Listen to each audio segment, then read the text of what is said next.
the general assessment is that this may be a man who is flawed, his character may be flawed, but that, you know, look at his record, look at his administration, it's kind of the bad man, good president thesis. But you say that the public and private face of Bill Clinton are one and the same. Very much so.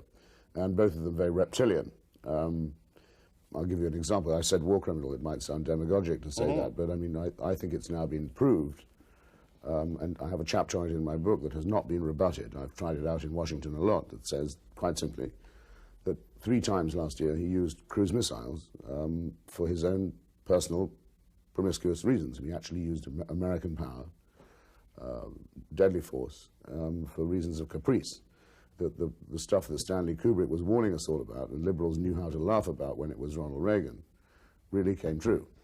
The specific case that I spend most time on is the rocketing of the pharmaceutical factory in Khartoum the day Monica Lewinsky went back to the grand jury, which was very particularly a presidential decision. It was taken without reference to the Joint Chiefs or the CIA, and hit the wrong target, or in other words, it misidentified the target as a nerve gas factory. Now, you say and the reason why they made all these mistakes, and the administration's had now to admit that everything it claimed about the plant was wrong, is that they were in, or rather, Mr. Clinton was in a tremendous hurry, and there's only one reason why he would have been.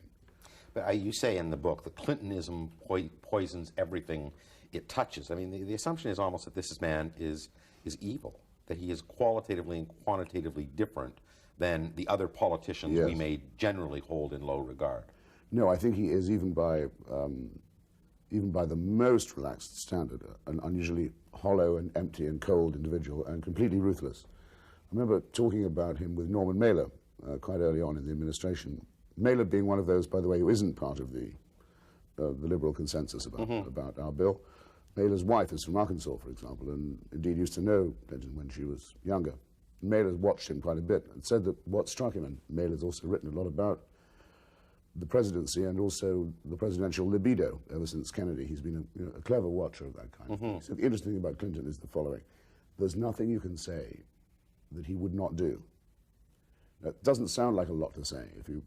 If you say of a friend, I wouldn't put anything past him, it isn't a huge indictment, but actually of most people you would in fact be able to say, no, he wouldn't quite do this. Right. Actually, he really wouldn't do that.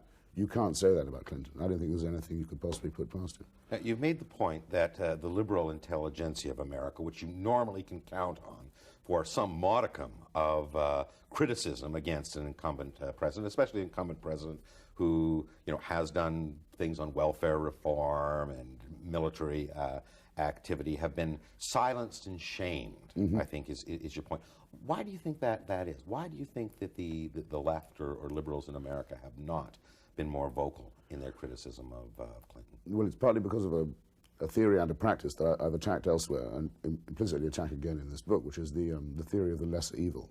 In other words, right up front, a lot of people have given away their right to be critical, to be independent, or to be ethical. And of course the consequences of that are a lot of slack is cut for crooks or very unscrupulous people like Clinton. I mean, for example, probably the thing that has the largest consensus behind it morally in the United States is that the campaign finance system is rotten to the core. Everybody knows that the way in which campaigns are financed and donations are solicited is absolutely unpardonable. But by any standard, including the standard of Richard Nixon, Mr. Clinton has taken the country to the cleaners. He's absolutely sold his party and high offices of state to foreign despots, to shady offshore corporations and so on, for large sums of illegal money. He's destroyed the distinction between hard and soft money, which is fairly hypocritical to begin with. He's set a completely new standard for political corruption. Now, he's also attracted the least criticism from the usual suspects for doing so. Now, there's clearly something dysfunctional about that. Well, it's not even silence. I mean, I've watched politics and observed politics long enough to know that when a politician normally gets involved in a scandal, the natural constituency runs for the hills. Yet we're seeing, Jesse Jackson praying with Hillary and Bill, Gloria Steinem writing editorial defenses, Barbara Streisand doing fundraising dinners. What's with these people? Arthur Schlesinger coming forward to say that all gentlemen must lie about sex. How he would know about either gentleman or sex, I have no idea. Yeah, all of that. And then when you argue against it, you say, well, look, let's just take the campaign finance thing and the tremendous sellout to China, where it looks very likely now as if the sinews of proliferation were franchised to the Chinese in return for dubious money. So that's corruption of American politics at one end and the creation of a very unstable and dangerous superpower at the other. I make this case, say, in New York at some dinner party, and someone will look at me, I won't give a name, but someone, say, who might well be writing for the New York Review of Books, and will say, well, what do you want, Dan Quayle as president? And I say, look, is that really your argument? Is that the whole story? And they would, very often that's all it was, not even an argument. I mean, I do have a degree which involves passing a paper or two in formal logic. I don't need it for this purpose. That's not even an argument. It's not really even a very good observation. What it suggested to me, that people would lower their standards for reasoning in that way, was that there was something that would be might vulgarly be called denial at work, that they simply wouldn't face, that they had twice voted for. Is that because... And found charming, I might add. Well, that's what I was going to ask. I mean, it's almost at a non-logical, emotional level. Is that because they kind of find Clinton more hip, more like them than, you know, a Dan Quayle? Is that all we're dealing with here? There is an element of that, yes. With Dan Quayle, they already know they don't like it. This is the Midwest, it's a Christian right, blah, blah, blah. It's not someone you'd want to have over for Whereas dinner. Clinton was at least able, he's a Rhodes Scholar. He's got an intelligent wife. She's not fantastically intelligent, but by First Lady standards, she's pretty smart. He knows how to make nice. Indeed, one of the first things I found repellent and suspicious about Clinton was the fact that everyone found him charming. I don't know about you, but I wouldn't pick my friends among those who were liked by everybody. Well, on that, I mean... It's not a good sign. If you can charm everyone, it means you don't care about anyone in particular. No, but your critics have said that you're obsessed with Clinton, and the criticism is so over the top that even when they agree with the substance, that, you know, they just are finding, you know, comfort or prepared to support the other guy because the criticism is, is just so vicious. I mean, what's your response to those people? Well, I think you have to get their attention, and I thought That you have. Probably, in order to do that, one had to, without exaggerating, actually hold up the mirror and say, this is what you're missing. You're missing it because it's in front of your nose. Now, I've done maybe 4 or 5 columns and several broadcasts on the Sudanese matter saying, look, is it or is it not true that Clinton used cruise missiles to blow up the medical resources of a poor country to save his own fat face? If I hadn't been saying that, nobody would have been saying it. I mean, no one else wrote about it. I kept on and on about it. Now the administration's had to admit that, well, we don't have an alternative explanation for that any longer. We give up all our claims. Well, I'm glad I did that, but I had to be out there, looking, no doubt, like a one-note Johnny. But I said, I'm going on strike about this. Well, I mean, I'm not stopping till this is either admitted or protested against, or both. And I wouldn't take a word of it back. In fact, I'm only ashamed of having done so little. Now, you claim much worse than the sexual dalliances that Clinton has been accused of, that there has been a publicly financed, orchestrated campaign to, I think in your words, discredit, smear, or threaten women who have dared to expose him for what he really is. That's right. Tell us about what some of the most disturbing examples of that are for you. Well, I think probably the most disturbing is the stories that we heard about the harassment of Kathleen Willey after she made her allegation of the advance in the Oval Office itself. Various unpleasant things happened to her. Her car was done in. It seems one of her pets was killed, and while she was out jogging, she was approached by a stranger who knew about the pet and knew about the car, and also knew her children's names, and gave her effectively a warning. A frightener was hired by somebody. Now, there is a gentleman whose name perhaps I won't mention. It isn't a well-known name anyway, except to Washington insiders. Very unpleasant political tycoon, fundraiser, black bag man, who is currently pleading the Fifth Amendment to the question: Did the president ask you to hire a frightener? Right. I'd want to do better than plead the Fifth if I was accused of doing that kind of thing. You would think.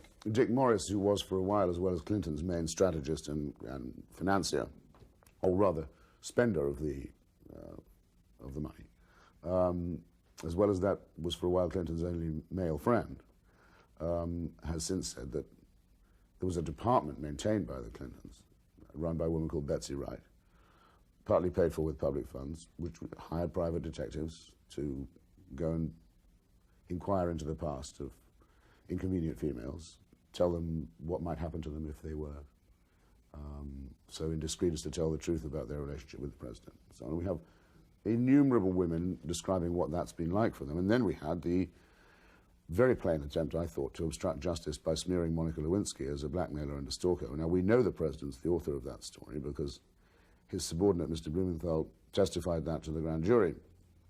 We know that came from Clinton. We know how it got into the press. Clinton's people put it there. It wasn't just a smear and a defamation. It was a threat. It was telling her what would happen to her if she didn't stay perjured. And at that point, they didn't know she had any evidence to the contrary. I want to get into that, needless to say, but on the more substantive issues and beyond sleaze, I mean, you talk about a policy of triangulation, particular architect Dick Morris in this. Explain what that is for our audience. It's a very interesting concept. He was hired on by Clinton, in particular at the instigation of the First Lady, as the sort of guy they needed in a tight corner. He came up with a cheap theory with a fancy-sounding name. The cheap theory is understandable by anyone who can grasp the principle of three-card Monte. But it's called triangulation. It consists of this. You comb through the Republican Party's program, and you steal all the best bits of it that you can. The supportable ends. Yes. And you hope that you'll bring their donors along with the programs. You'll get the money that comes with, which you can easily do. And then you road test it through opinion polls to see at which point to adopt which policy and so on. It's quite carefully calibrated. Now, that's an old story. Stealing the opponent's clothes is one thing, and moving to the center, as it's sometimes called, middle ground is another. But this is to really, so to speak, to make it not a tactic, but the whole strategy. It's the thing itself. The Ding an sich, as Hegel would have said. The third bit, which is, in a way, should be the hardest, but under Clinton has, to my annoyance, been the easiest, is keeping the liberals with you while you do that. Your actual constituency, your voting constituency. Which in the Democratic Party's traditional sense is organized labor. Right. Certainly the urban, most actually of black America. Quite a lot of the educated female population represented by organizations like NOW, National Organization of Women. Etude quantity, that kind of thing. Right, right. That's the hard bit, because you have to get them to swallow an awful lot. But that's the bit that, in a sense, worked the best for him. A political pro would say, well, okay, it's a good strategy. And also, I might add another relatively new force in the United States, the gay community. For example, Mr. Clinton raised an enormous amount of money from them in '92, saying he would lift the ban on homosexuals in the armed forces. Right. He broke that promise within 2 days of being elected, which Don't ask, don't tell. Don't ask, don't tell, which was at one point going to be the title of my book. I was going to call it Ask Not, Tell Not, which I thought was bad for two reasons. One is he plainly suckered them, and the other was that he was giving in to the Joint Chiefs who were telling him what the policy should be. And right. It's very important in the United States that civilian control be maintained. It should be him telling them. But well, your point about politically clever, right. You can then turn to the gay people who've done all this for you and say, well, sorry, faggots, but where are you going to go? To the Republican Party? No. Sure. But there are diminishing returns to this, you see, I think. I mean, in the end, it means that politics is hollowed out at its core. It's all over. It just really is a racket. Because there is no philosophical or moral compass that's driving. So, yeah, call me old-fashioned if you will, but I mind about that. Now, welfare reform also for you is a great example of triangulation, and in many respects a turning point for the Democrats. It was probably the most ruthless of the lot, because if the Democratic Party stood for anything, it was for at least what had survived of the Roosevelt New Deal, and one of the emblematic features of that was that in the United States, a child is not held responsible for the faults of its parents. Of course. That if you're born into appalling poverty, you're not going to suffer to the extreme. There is a federal guaranteed minimum that can be paid, is paid to you or for you, or usually to your mother, to make sure that no matter how bad things get, there is a floor, net, that's variously described. Clinton's removed that with one stroke. Now, he used to say that he wouldn't cut people off welfare and just drop them into the bottomless statistical pool until there'd been retraining for people provided, until there was health care, various other ways to soften the blow. Everyone wants more people on welfare to be at work, of course. But faced with what he thought might be a tight election, he simply adopted the harshest bits of the Republican program, proposed a bill that was tougher than any they'd ever proposed, cut all the redeeming features out of it, and rammed it through to show that he could be a hard man. All in the aid of keeping corporate America on side financially. Absolutely, yes. And also, of course, of depriving the Republicans of an issue.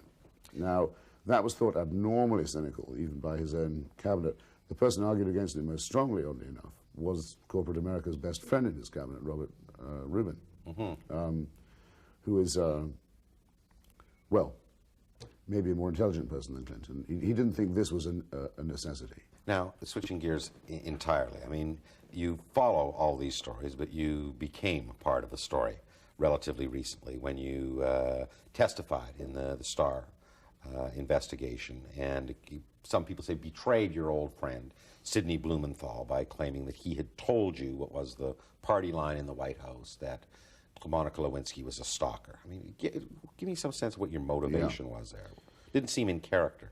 The Judas kiss, you mean, from your humble servant? No, it isn't. That wouldn't be in character, but it wasn't a Judas kiss either.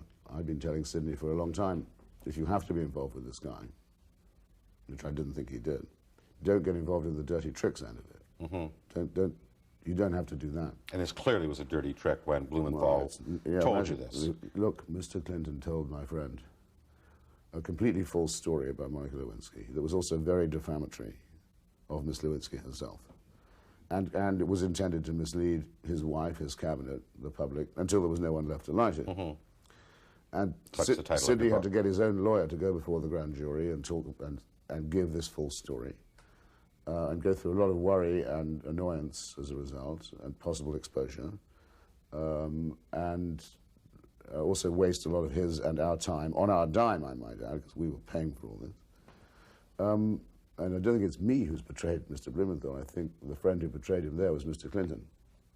And all I did when asked, well, can you say of your own knowledge whether or not any of the president's people were putting about this filthy slander, I thought obliged to say yes. But you kind of rule. I'd said it already. I'd said it. Of journalism is, and I know you see yourself as more than simply a journalist, but never become part of the story. No, it's not one of my rules. But what was I wasn't there when they coined that rule. What was your motivation? I mean, because clearly Sidney Blumenthal was a good friend of yours. I think I read somewhere you said, I was hoping I could hit the president and miss Sidney. Well, that's what I did do. I mean, it was quite clear to me that Sidney would be in no jeopardy. He would look a fool if he denied it, and he'd look a fool for having circulated the story, and he'd already had to admit he'd been lied to and made to look a fool by Clinton to begin with. I'm sorry about all that. That's not my fault. On the other hand, my only alternative would be to lie or pretend ignorance, which was another form of falsehood, and in so doing safeguard one of their lies. Well, I'm very proud of the fact that at least one Clintonian lie expired in my personal arms. I was able to put it to sleep, and I wish I'd been able to do that more often. But you paid quite a price. I mean, your colleagues have called you Christopher Snitchens, and yeah, part of your I think strength has been you've always been able to get inside and develop, if not a personal relationship, certainly an intimate understanding of Washington power brokers. I mean, has this hurt your access? I, of course, minded being called a snitch, because a snitch is someone who does a plea bargain to save their own skin. Right. Very clearly, there was no upside for you. No one's even accused me of anything remotely like that. As to access, a good friend of mine, my head of my department, actually, at the New School in New York, where I teach, called me and said, well done, and good on you, and so on, but who's going to feed you stories from now on? And I said, it was nice of you, Jim, but I've never been fed stories. That's not how I operate. I am not part of that Washington press corps that simply acts as a megaphone or a conduit for the administration. I wasn't there when that agreement on protection of sources was written either. They can use us anytime they like. I wasn't part of that agreement. But then I thought to myself, actually, that's not true. I was once fed a story, and it was by Sidney Blumenthal. But at least I regurgitated. You make the point in the book, and you made it over the course of this talk, that for Clinton, his foreign policy is his domestic policy, or more to the point, I guess his foreign policy is driven by his domestic political needs. What about Kosovo and the bombing of the Serbians? Is this political opportunism, or is this, for some people, a moral imperative? It's not wag the dog, if that's what you mean. I think it's true that Clinton likes to pose as commander-in-chief because, especially now with the China scandal breaking and a number of other unwelcome developments on the home front, it's always a good thing to pose as commander-in-chief, but I think he never feels very comfortable posing like that for long, for more than a day or so. Even though he did say in Bob Woodward's book, The Choice, to his friends at one point, and they wrote it down, they were so shocked. I feel like a man out of my time. I should have been president in the Second World War. Don't you wish he had been too? But not for long. What he really would like to do this week is have a nice conference on gun-shy school children and therapy, because that's what he really likes to convene, you know, a no-risk meeting like that. Right, right. He also skipped a lot of the important meetings on Iraq and on Kosovo, because Kosovo's been coming for a long time, and anyone could see it. He skipped a lot of the national security meetings he was supposed to go to because he was with his own lawyers doing his own business. Now, in fact... Now, well... Go on. The outcome is the following. The harvest is the following. The Prime Minister of Italy was in Washington, I think 10 days before the bombing began. Massimo D'Alema, the new Prime Minister. Italy's the frontline state in this matter. Okay, the Adriatic is its frontier, so to speak. The Albanian refugees have for years been trying to get to Italy. Also, that's where the bases are. The planes have to leave from there. Right. Therefore, the Italian Prime Minister had good standing to ask the President the following question. And he told us this, D'Alema, in his own briefing. Well, Mr. President,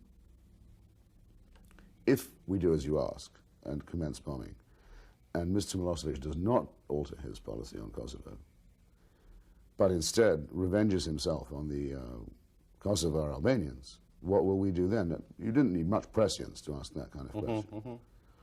He said that Clinton looked at him as if the question was occurring for the first time to him, and then looked away to where Sandy Berger, that mediocre hack, National Security Advisor, was sitting and said, well, Sandy, what would we do then?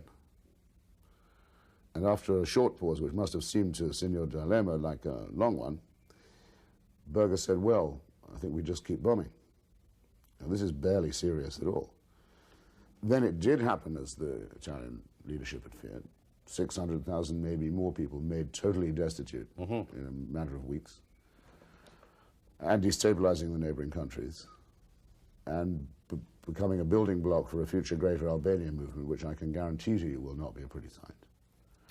And they say, oh, we expected that, we knew that would happen, that was all part of the plan. Clinton said so himself. But after all, if they were ready for it, as they say, and Cohen said it too, and Albright, you know, we expected this to happen. Where were the blankets at the Macedonian border? Where was the bottled water? Where were the plastic Pampers and the food parcels? They weren't ready for it at all. Well, so we better hope they're lying. But just on that, I mean, that the, you know, from all quarters, I mean, NATO seems to be criticized for, you know, no clear focus, no clear strategy. I mean, is that Clinton's responsibility also, the absence of any focus here? Yes. I should say that I'm one of those who's long wanted there to be a fight put up by NATO against Milosevic. And I think there should have been one over Bosnia. But unfortunately, the Dayton Accord, which was necessary to buy a bit of time for the Clinton administration, promoted Mr. Milosevic to senior partner. Only somewhat, I think, in the hope of getting a Nobel Prize for Mr. Holbrooke, but in general, said, you know, he's our necessary peacemaking partner, which meant that the administration has already made itself an accomplice in ethnic cleansing in Bosnia, which is something I think that's imperfectly understood. It's now made itself an accomplice of ethnic cleansing in Kosovo. Look ahead. What is all of this that you've talked about in the Clinton administration? What does that portend for Al Gore and the Democrats going forward? In Washington at the moment, people are finding their courage at last, and they're taking out on Al Gore what they wouldn't take out on Clinton. Mr. Gore's numbers, as they call them, are in free fall. I think he is going to pay a price for having been a poodle to Clinton. I think in some ways that's unfair, because he is not a man without integrity by any means, or without scruple. But I think it's going to be quite difficult to shoehorn him into the presidency, and certainly anyone who runs against him for the nomination will have a huge presumptive advantage simply because they'll make the race more interesting. The press will like whoever runs against him because it gives them something to write about, which Mr. Gore, generally speaking, does not. But I think also some of the undischarged revulsion and even guilt that people will feel at having let Clinton get away with it will be vented on